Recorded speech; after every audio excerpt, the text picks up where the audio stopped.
이번 시간에는 한국문학의 역사 두 번째 시간으로 일제강점기 문학에 대해서 살펴보겠습니다. 학습 목표입니다. 한국문학의 갈래별 전개 양상을 탐구한다. 현대 희곡 작품의 특징을 파악할 수 있다. 자, 학습 요소 두 가지, 한국문학의 역사, 현대 희곡의 특징입니다.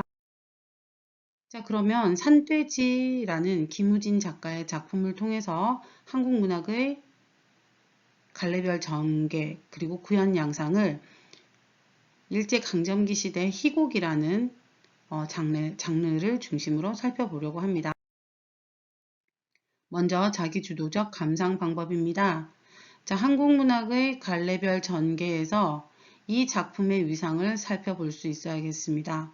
자, 현대 희곡 작품의 특징도 역시 이 작품에서 어떻게 드러나 있는지 파악하면 되고요. 그리고 식민지 지식인 청년이 겪는 좌절, 갈등에 주목해서 이 작품을 감상해 보도록 하겠습니다. 작가 소개입니다. 김우진, 1897년에서 1926년. 자, 극작가이고요. 최초로 연극에서 표현주의 극이 가장 알맞은 창작 방법이라고 주장한 인물이고요. 주요 작품으로는 정오, 이영녀, 그리고 그 유명한 산돼지가 있습니다. 자, 이 김우진 작가와 함께 알아놓아야 될 성악가가 있죠. 윤심덕이라는 사의찬미를 부른 당대 최고의 성악가죠. 자, 이 윤심덕과 김우진의 러브스토리가 굉장히 유명하고요. 아마도 그런 작가의 생애가 작품에도 좀 투영된 부분이 있지 않을까. 자, 표현론적 관점에서 살필 필요도 있는 그런 작품이 되겠습니다. 자, 기사, 신문기사 이런 것도 여러분들 검색해서 한번 반드시 찾아보기 바랍니다. 자, 작품 전체 줄거리를 이 구성을 짚으면서 한번 살펴보도록 할 텐데요. 자, 발단 부분에서 처음에 이제 그 주인공 최원봉이 등장을 하고요. 최원봉은 청년 그 사업회가 있는데요. 거기서 공금을 사용해서 해임될 뻔하는 위기에 봉착을 하게 됩니다.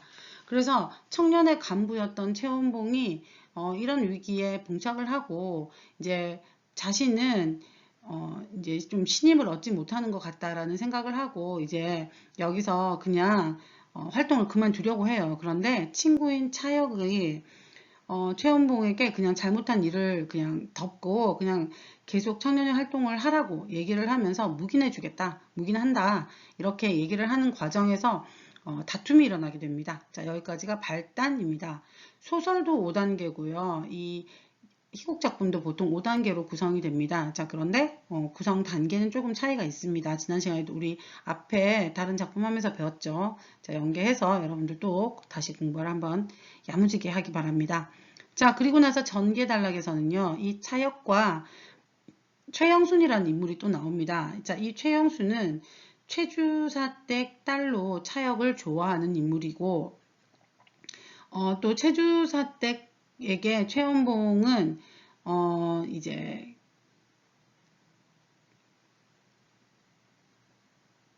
그 최원봉의 아버지가 돌아가시면서 최원봉을 거두어주는 인물들이 이제 이 최주사댁과 최주사가 되는 거죠. 그들의 자식이었던 최영순. 자, 이 최영순이 이제 정말 친남매나 다름없었던 이 최영순이 자기가 이렇게 신임하지 않는 이런 차역과 연인이 되는 거를 굉장히 반대를 해요. 그런 과정에서 최주사댁과 갈등을 겪게 되는 내용입니다. 그리고 모름지기 최원봉이 이제 차역과 최영순의 사랑을 좀 질투하는 느낌도 없지 않아 있습니다. 이런 부분에서 본다면 아마도 뭐 최영순을 조금 사랑했나 뭐 이런 질문도 이제 선생님과 같이 공부했던 선생님 학교에 이제 학생들하고는 그런 얘기들도 한 적이 있습니다. 뭐 그거는 딱히 뭐 딱 그렇다 이렇게는 알 수 없지만 어쨌든 뭐 굉장히 아끼는 그런 보석에도 비유되고 이러거든요. 반드시 내가 지켜야 하는 어떤 보석, 진주 막 이렇게 이제 비유가 되다 보니까 뭐 너무나 아끼는 그런 관계 정도로 이제 이해를 하면 될 것 같고요. 자, 어쨌든 그러다가 이제 절정 하강 단락에서는 최원봉은 꿈속에서 아버지를 만나게 됩니다. 그리고 자신의 출생과 관련된 비밀을 알게 되고 자신의 사명과 현실 사이에서 갈등하고 고뇌하는 장면이 여기서 굉장히 이제 잘 드러납니다. 그런데 여기서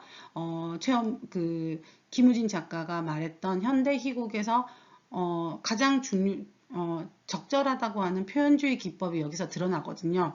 아마도 일제강점기고 하다 보니까 여러 가지 이제 신경쇠약증을 앓는 이 최연봉의 신경쇠약증의 원인이 되고 있는 것들을 정확히 딱히 뭐다라고 이제 현실적으로 이제 비판하거나 항거하기에는 굉장히 이제 무리가 있으니까 이걸 꿈으로 이제 굉장히 몽환적인 기법으로 이제 드러냅니다. 그래서 꿈속에서 본 장면을 현실과도 연결을 해서 연속성을 가지게 하거든요. 자, 이런 거를 우리가 이제 표현주의 기법이라고 하는데 조금 이따 다시 살필 겁니다. 이게 절정 하강 단락에서 이렇게 잘 드러납니다. 그리고 대단원에서는요, 병에서 일단 회복되고요, 최종원 최원봉이. 그리고 옛날에 애인이었던 정숙이라는 인물이 다시 이제 돌아오면서 뭐 연인 관계로 다시 더 이상 발전하는 건 아니지만 각자의 미래에 대해서 그래도 대화를 나누는 것으로 작품이 끝이 납니다. 자, 그러면 이제 이 작품 제목이 산돼지잖아요. 자, 산돼지는 최연봉을 일컫는 말이에요. 자, 성향 자체가 산돼지가 저돌적이고 괴팍한 성격을 의미하는데 작품 속에서 최연봉이 마치 그렇게 이제 드러나거든요. 자, 그러면 산돼지라는 것은 자, 산에서 살아야 하는 것이지만 현실 상황 때문에 집안에 갇혀 있는 처지. 자, 다시 말하면 굉장히 저돌적이고 괴팍한 성격대로 살아야 하는데 그러지 못하는 무기력함, 답답한 인물로 살아갈 수밖에 없는 일제강점기의 어떤 지식인의 모습, 그게 바로 최연봉의 모습이지 않았을까라는 거죠. 자, 그게 뭐 표현론적 관점에서 보면 김우진이 될 수도 있고요. 그쵸? 당대 지식인의 모습이기도 하죠. 자, 반면에 집돼지, 산돼지가 비난하는 집돼지입니다. 차역을 일컫는 말로 여기서는 나오고요. 꾸정물을 얻어먹는 존재죠. 집돼지가 실제로 작품 속에서도 그렇게 나옵니다. 현실에 순응하면서 살아가는 것을 일컫는 상징성을 가졌죠.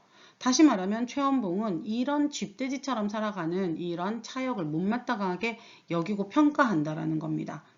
그쵸. 자, 그러면 대부분 이제 집돼지처럼 살아갔던 어떤 지식인들도 있겠죠. 자, 그들을 비난하고 이렇게 비판하고 자, 이렇게 하는 게 아니겠고요.